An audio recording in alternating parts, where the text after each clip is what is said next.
Сәлеметсіздер ме, құрметті студенттер? Мен Хасенова Жанат Омаровна, тәрбие жұмысының теориясы мен әдістемесі пәні бойынша эстетикалық тәрбие тақырыбына дәрісті ұсынамын. Дәріс жоспары. Мектеп жасына дейінгі балаларға эстетикалық білім беру мен тәрбиелеудің маңызы. Балаларды эстетикалық тәрбиелеудің әдістері, құралдары, шарттары және принциптері. Мектепке дейінгі ұйымдарда эстетикалық тәрбиені ұйымдастыру формалары. Мектеп жасына дейінгі балаларға эстетикалық білім беру мен тәрбиелеудің маңызын ашу. Эстетикалық тәрбие дегеніміз баланың өмірдегі, табиғаттағы, еңбектегі, тұрмыстағы, өнердегі әсемдікті дұрыс қабылдауын, түсінуін тәрбиелеу.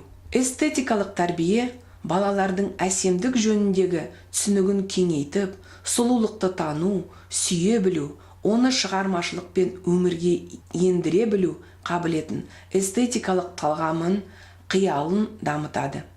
Әсемдікті сезіну балалардың өмірін байытып, бір-біріне достық қарым-қатынасын, жақсылық істеуге талпынысын, белсенділігін тудырады. Мектеп жасына дейінгі балалардың эстетикалық тәрбиесінің міндеттері. Балалардың көркемдік талғамын тәрбиелеу, баланың эстетикалық қабылдауын жүйелі түрде дамыту, балалардың эстетикалық түсінігін мен құштарлығын, сезімталдық қабілеттерін дамыту.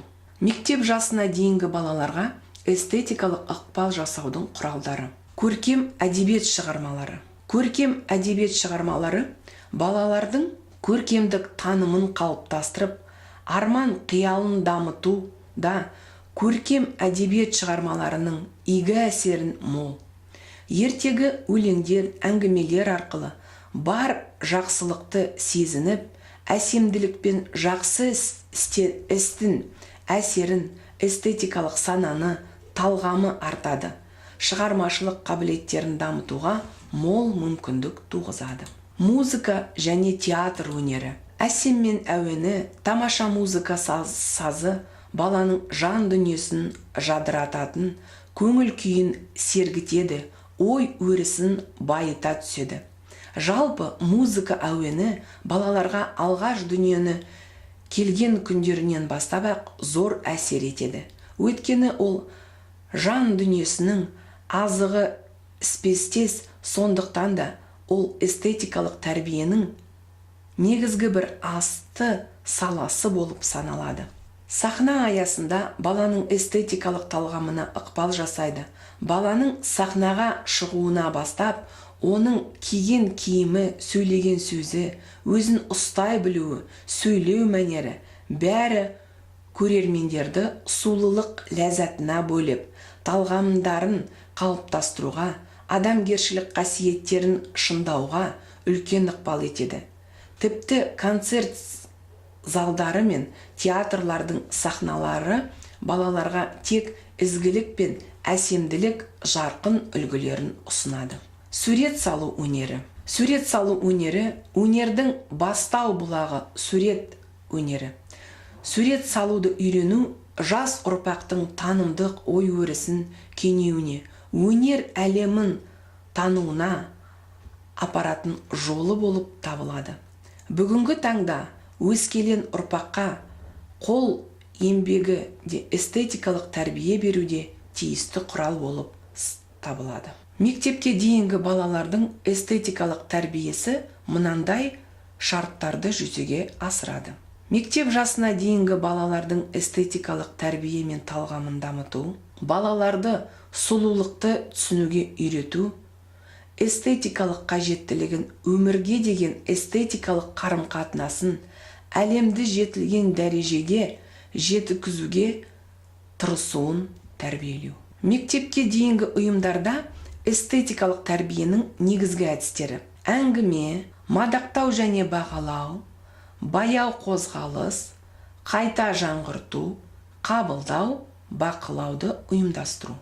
Мектепке дейінгі ұйымдарда эстетикалық тәрбиенің принциптері: бағдарлық, бірізділік, кешенділік, жалпыға бірдейлік. Мектепке дейінгі